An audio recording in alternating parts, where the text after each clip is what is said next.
How's it going, Internet? Today we're going to talk about the dollar, why it's suffering, what does that have to do with Russia, China, and its position as a global reserve currency, and also some of the petrodollar history. How did it come about? Why is the dollar so strong? Well, it's pretty interesting. So stay tuned, stay till the end, smash the like, subscribe if you haven't, and we'll get into it. All right, so gold. China is the world's largest producer of gold. And get this, it's also the world's largest buyer of gold. Russia stands at number 2.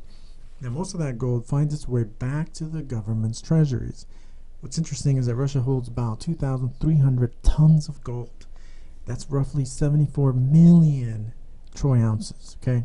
It's one of the largest stashes in the world. China, on the other hand, keeps its stash super secret. And some estimate that basically it's even larger. Okay, so it's pretty crazy. And why does the gold matter? Why would these two countries be basically stashing their gold? And there's articles after articles showing increasing purchases of gold by these two countries. Now, the reason why that matters is because gold can give them access to an apolitical, neutral form of money, okay, that has no risk, no counterparty risk, no geopolitical risk like the US dollar. Now, why do I care so much about this? Well, I don't care about Russia all that much, but what I care about is the position and the power that the US, the dollar, has in the world, okay? So I care about the dollar being devalued. I care about inflation. I care about the citizens in the West not having, their currency devalued at such a tremendously fast rate. That's what I care about, because guess what? Everything has gone up. It creates a geopolitical situation where the citizens are suffering due to the mistakes of those in power. So Russia and China can use their gold to engage in international trade, okay? And perhaps even back their currencies. So that's why gold represents kind of a monetary alternative to the US dollar. And Russia and China have a lot of it at the moment. So it's clear why they have this demand. So what does this have to do with the dollar? What does it have to do with the US government? Well, the US government basically is in a tremendously powerful position at the moment. I mean, it holds power unlike any other at the moment, and that's because this US dollar, that's the world's premier reserve currency, it allows the US to print this money out of thin air. It just falls from the sky, right? And they can export it around the world and exchange it for hard commodities, for hard assets, a privilege, a power that no one else has. And that is what drives the value of the dollar. Okay, this is why it's so powerful. So with Russia and China accumulating this gold, it can provide them a foundation. It can basically provide a foundation for some kind of alternative monetary system that's outside the control of the U.S. Therein lies the threat to the reserve currency. Okay, so why does Russia matter so much? Well, the thing about Russia is that with the sanctions and all that jazz, they have become the most sanctioned country in the world. They're even more sanctioned than Iran and North Korea, which is pretty crazy. So as part of the sanctions process, the U.S. government essentially seized the U.S. dollar reserves of the Russian central bank. Essentially, that's the accumulated savings of the country. And these are, of course, in U.S. dollars. They were confiscated as part of all the sanction process.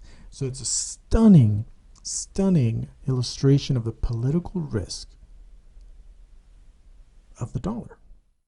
So even Wall Street, I got a quote here from an article titled, "If Russian currency reserves aren't really money, the world is in for a shock." So basically it showed that the sanctions the sanctions have shown that currency reserves accumulated by central banks can be taken away. Okay? With China taking note, this may reshape geopolitics economic management, and even the international role of the US dollar. And this is big, very big. So with these incidents, what happened is that they eroded the trust in the dollar as the global reserve currency and essentially catalyzed a number of countries to use alternatives in trade. So countries, the BRIC countries like China, India, Iran, Turkey, Russia, they're essentially started doing business with Russia in their local currencies, trading and exchanging their commodities, not using the US dollar. So why does that matter? These people, these countries, the BRICS countries, they represent essentially half the planet. It's 3 billion people. It's a lot. So then that put the US government in a position to incentivize that half the planet start using an alternative to the US dollar when they started sanctioning and confiscating these assets from Russia. Russia is the world's largest exporter of natural gas, lumber, wheat, fertilizer, palladium, component in cars. It's the second largest exporter of oil and aluminum, and the third largest exporter of nickel and coal.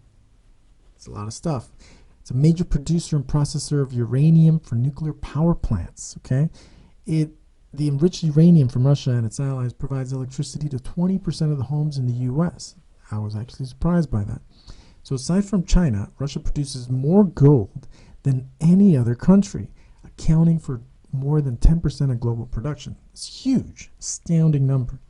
So these are a handful of examples of these strategic commodities that we are essentially playing with fire. We're playing with fire when it comes to these commodities. So when their reserve assets were confiscated, okay, they could not use the US dollar anymore because of sanctions. So essentially Russia has little to no use of the dollar anymore because they just can't use it. So they don't want to exchange their commodities for money that they cannot use. Their valuable commodities are problematic for them to exchange in a politicized dollar. Okay, this is the problem with what's happening at the moment. This would be kind of like if the US government were to tolerate a situation where the US Treasury held its reserves in rubles in Russia. I mean, it'd be stupid. It'd be completely effing stupid. So it makes no sense. So then we get back to now the dollar not being accepted or euros accepted by Russia, okay, in exchange for their energy. What do they want? Now they want payments in rubles, maybe gold, maybe Bitcoin. And this is a problem from Europe because they can't survive without these Russian commodities. They have no alternative to the Russian energy. They have no choice but at the moment to comply with these demands. This is part of the reason why the ruble has actually recovered all of its value that it lost in the initial days of the Ukraine invasion and even made some gains. So if the dollars are going to be less used, okay, to buy, trade energy, where did all this come from? What this concept of the petrodollar? So oil is by far the largest and most strategic commodity market.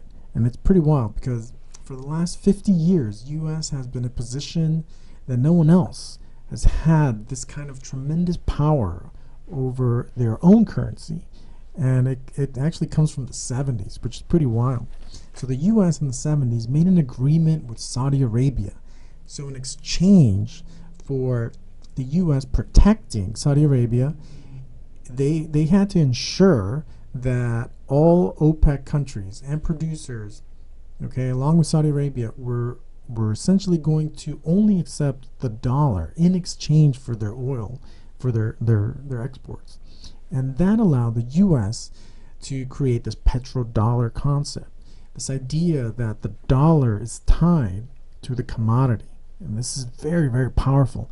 This created a big value for the dollar. So of course, every country needs oil, right? And if any country wants to buy oil from OPEC, guess what they have to use? The dollar. So this created this kind of an artificial market for the dollar, so that foreigners, foreign countries would have to soak up the reserves, the dollar reserves, and keep it stashed away, and naturally this would boost the value of the dollar. And this is a very powerful position for the US to be in, naturally. So in short, the petrodollar system has been the bedrock of the US financial system for over 50 years, okay? And this could soon change. This is the problem. So after Russia invaded Ukraine, Russia was kicked out of the dollar system, and they had to find an alternative system. They need to sell their commodities, okay? So China comes in, the BRICS countries come in. They're looking for an alternative. So China comes in. After years of preparation, they created this thing called the Shanghai International Energy Exchange, the INE.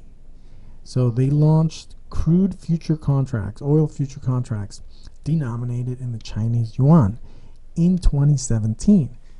The Chinese are not dumb, so they're preparing for this alternative system, essentially with Russia. So with this exchange, this Chinese International Energy Exchange, any oil producer can sell its oil for something besides a dollar, in this case, the Chinese yuan.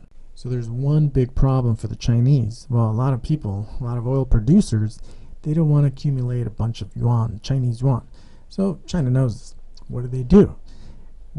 China explicitly linked the crude futures contract with the ability to convert the yuan into gold, okay, without touching China's official reserves through the gold exchanges in Shanghai, okay, which is the world's largest physical gold market. Whoosh, solves their problem. That's a problem for us here in the West, for the dollar, for inflation, hyperinflation. So back to Saudi Arabia from the Chinese, right? Because of this agreement with the US, that people would pay in dollars. That could change. Why? Because China is the world's largest oil importer. The amount of oil it imports continues to grow as it fuels an economy of over 1.4 billion people, 4 times larger than the US. So China, guess what, is Saudi Arabia's biggest customer. They accounted for 25% of oil exports coming out of Saudi Arabia. And of course they want to buy more because their economy is growing. People are growing. They want to improve their situation. Granted, C-19 kind of slowed that down, but their appetite for oil is not shrinking. So with that in mind, we go back to the INE system. Even Wall Street reported that the Chinese and the Saudis have entered into serious discussions to accept yuan as payments versus the dollar. Even the Wall Street Journal article, there's a quote, "The Saudi move could chip away at the supremacy of the US dollar in international financial systems, which Washington has relied on for decades to print out of thin air treasury bills it uses to finance its budget deficit."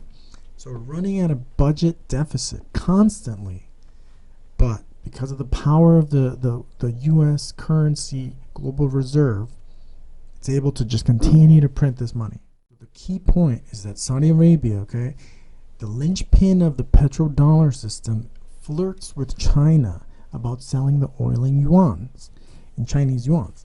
Now, one way or another, the Chinese will probably succeed in forcing the Saudis to accept the Chinese yuan.